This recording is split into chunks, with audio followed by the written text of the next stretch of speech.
নোয়াপাড়া সরকারি মহাবিদ্যালয়ে একাদশ শ্রেণীর শিক্ষার্থীদের উদ্বোধনী ক্লাস শুরু। অভয়নগর থেকে জাকির হোসেন হৃদয়ের পাঠানো তথ্যচিত্রে বিস্তারিত জানাচ্ছি আমি শেখ আলী আকবর। ঐতিহ্যবাহী নোয়াপাড়া সরকারি মহাবিদ্যালয়ের 2024-25 শিক্ষাবর্ষের একাদশ শ্রেণীর শিক্ষার্থীদের প্রথম ক্লাস নবীনবরণ অনুষ্ঠিত হয়েছে।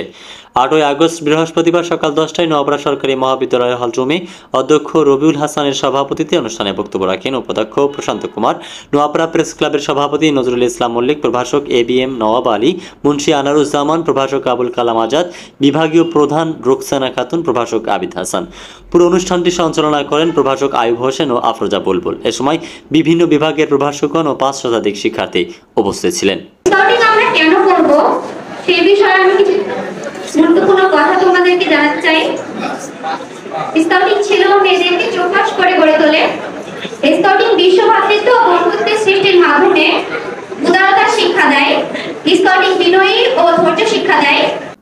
2024-25 একাদশ শ্রেণীর ভর্তিকৃত সকল শিক্ষার্থীদের হাতে ফুল দিয়ে বরণ করে নেন কলেজ কর্তৃপক্ষ। এ সময় শিক্ষার্থীরা নিয়মিত ক্লাসে আসলে পড়াশোনা করলে ফেল নামক শব্দটি তাদের জীবনে শুনতে হয় না। উপস্থিত অতিথিরা একথাই বলেন।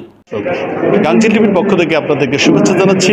আমি সাংবাদিক জাকির হোসেন হৃদয় এখন পৌঁছেছি অভয়নগর উপজেলার ঐতিহ্যবাহী শিক্ষা প্রতিষ্ঠান সুনামের সাথে দীর্ঘদিন ধরে রয়েছেন নোয়াপাড়া সরকারি মহাবিদ্যালয়ে একাদশ শ্রেণীর 2024-25 সালের যে একাদশ শ্রেণীর আজকে ওরিয়েন্টেশন ক্লাস এবং প্রথম ক্লাস, সেই প্রথম ক্লাসের আজকের নবীনবরণ অনুষ্ঠানে আমি উপস্থিত হয়েছি এবং উপস্থিত হয়ে এখানকার যারা শিক্ষার্থী তারা এই নতুন ক্লাসে ভর্তি হয়ে এবং আজকে কলেজের প্রথম দিন পা দিয়ে তাদের বক্তব্য আপনাদের মাঝে একটু তুলে ধরতে চাই। কি নাম আপনার?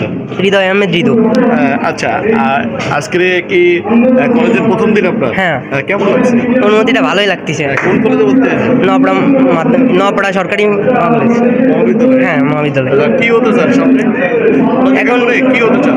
এখন সেটাই তো ফিউচারে করবে। ফিউচারে করবে না? কি নাম আপনার? সৈকত কুমার পাল। আচ্ছা, কোন বিভাগে ভর্তি হয়েছে? আমি বাণিজ্যিক বিভাগে ভর্তি হয়েছি। বাণিজ্যিক বিভাগে না?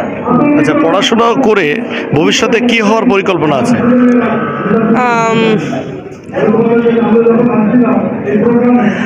আমি বলি, আজকে কলেজের প্রথম দিন তো অনেকেই আছে মানে উদ্ভাসিত উল্লেসিত অবস্থায়, কিন্তু অনেকেই আছে নার্ভাস ফিল করছে, কিন্তু তার ভিতরেই আরেকটু আমি বলতে চাচ্ছে যে আচ্ছা, কেমন লাগছে দিনটা? আজকের দিনটা খুব ভালো লাগছে না? জি, আজকে কলেজের প্রথম দিন।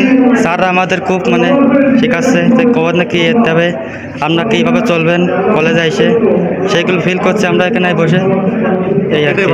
হ্যাঁ, যেমনটি বলছিলেন যে কলেজের প্রথম দিনে আজকে পা দিয়েই অত্যন্ত চমৎকারভাবে সুন্দরভাবে আমাদের কলেজের যেনারা শিক্ষক আছেন তারা সুন্দরভাবে কিন্তু দিক নির্দেশনামূলক বক্তব্য এবং দেশ গড়ার ক্ষেত্রে করণীয় কি এবং শিক্ষকদের ক্লাসে যাতে পুরোপুরি হাজির হয় এবং সেইভাবেই কিন্তু দিক নির্দেশনা দিচ্ছেন এখানে, এমনটাই কিন্তু দেখা যাচ্ছে।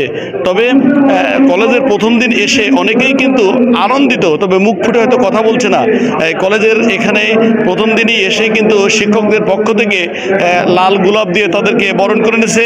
এই যে সেই গোলাপটা, এবং এই লাল গোলাপ দিয়েই কিন্তু তাদেরকে বরণ করে নিয়েছে। আমি সর্বশেষ আজকের এখানকার পরিবেশ সম্পর্কে আপনাদেরকে আরেকটু জানিয়ে রাখতে চাই।